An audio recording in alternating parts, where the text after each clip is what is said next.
This is the true story of a prison designed to reform the human mind, but instead may have broken it, leaving behind something that never left the cells. Total silence, total isolation, and voices that some say still echo today. In the heart of Philadelphia, a revolutionary experiment in incarceration began.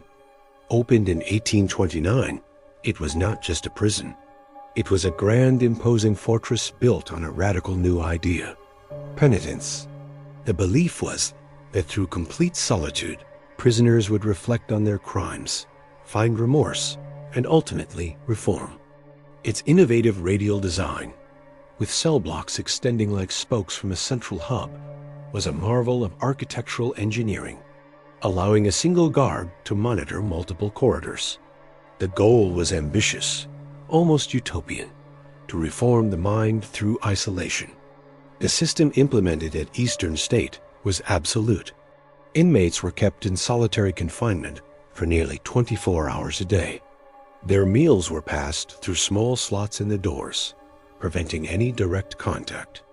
When allowed out, it was for exercise in isolated yards, separated by high walls, ensuring they never saw or spoke to another human being. Even interaction with guards was minimal, often conducted in hushed tones. Silence was not just encouraged, it was rigorously enforced, a constant, oppressive presence. But the grand experiment soon revealed a dark truth. Instead of reform, many prisoners began experiencing severe mental breakdowns. Reports emerged of inmates suffering from vivid hallucinations, profound emotional collapse, and deep-seated paranoia. The relentless isolation, the absence of human connection, and the suffocating silence proved to be a potent cocktail, driving many to instability. The system did not reform everyone. It damaged many, leaving them shattered and irrevocably changed. Life inside Eastern State was a stark, dehumanizing existence. The thick stone walls were designed to block out all sound from the outside world, creating an eerie, unnatural quiet. Skylights, ominously dubbed the Eye of God, provided minimal light, casting long, unsettling shadows.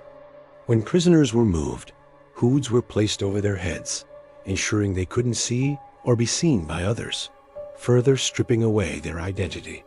This system systematically removed every aspect of human connection, routine, and personal identity, reducing individuals to mere numbers in a silent stone labyrinth. As the mid-1800s arrived, observers from around the world flocked to Eastern State, some praising its innovative design and the noble intent behind it. However, a growing chorus of critics began to voice concerns about the profound psychological harm caused by such extreme isolation.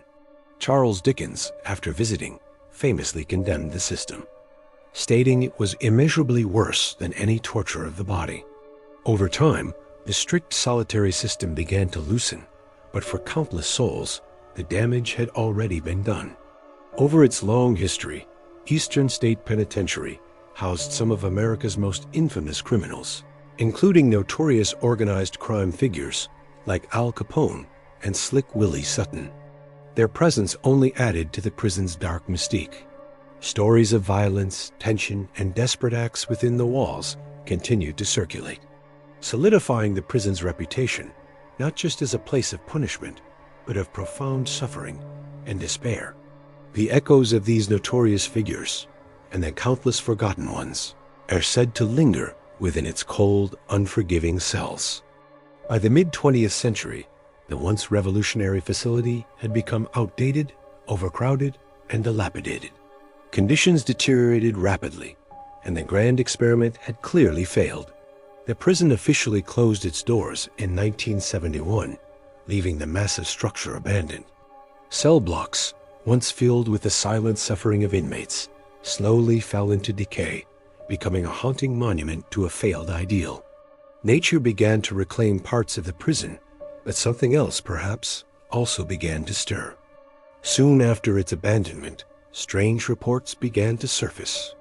Workers and former guards, venturing back into the empty halls, spoke of inexplicable sounds, Footsteps were heard in areas where no one was present, echoing through the desolate corridors. Doors, long since secured, would mysteriously slam shut in unused cell blocks. The silence of the prison, once enforced and oppressive, now felt different. It felt watchful, alive, and deeply unsettling. Today, Eastern State Penitentiary is renowned as one of America's most haunted locations. Visitors and staff alike describe chilling encounters. Disembodied voices whispering in the long, dark corridors. Shadowy figures seen moving between cells, and sudden, inexplicable cold spots that send shivers down the spine. Many claim to feel an overwhelming sense of dread or sadness, particularly in certain cell blocks, as if the very stones themselves hold the residual energy of past suffering. Some believe these areas feel heavier, as if holding something unseen, a lingering presence from the tormented souls who once resided there. The site has become a magnet for ghost tours and serious paranormal investigations. Teams equipped with advanced technology have reported electronic voice phenomena, capturing disembodied voices on recordings. Equipment failures are common in specific locations, with batteries draining rapidly or devices malfunctioning without explanation. Skeptics often point to the unique acoustics of the stone structure, the wind whistling through broken corridors, or the power of psychological suggestion. Yet, even they struggle to fully account for the sheer volume and consistency of the reports. Today, Eastern State Penitentiary stands as a historic site and museum, a preserved ruin that offers a glimpse into a controversial past. But for many, it is far more than just a historical landmark. Visitors continue to report hearing whispers while alone in the cells, feeling watched by unseen eyes and catching glimpses of movement in their peripheral vision. The building stands preserved, but fundamentally unchanged in its eerie atmosphere. Today, the doors are open. The cells are empty, but some say the silence never left. It just learned how to speak.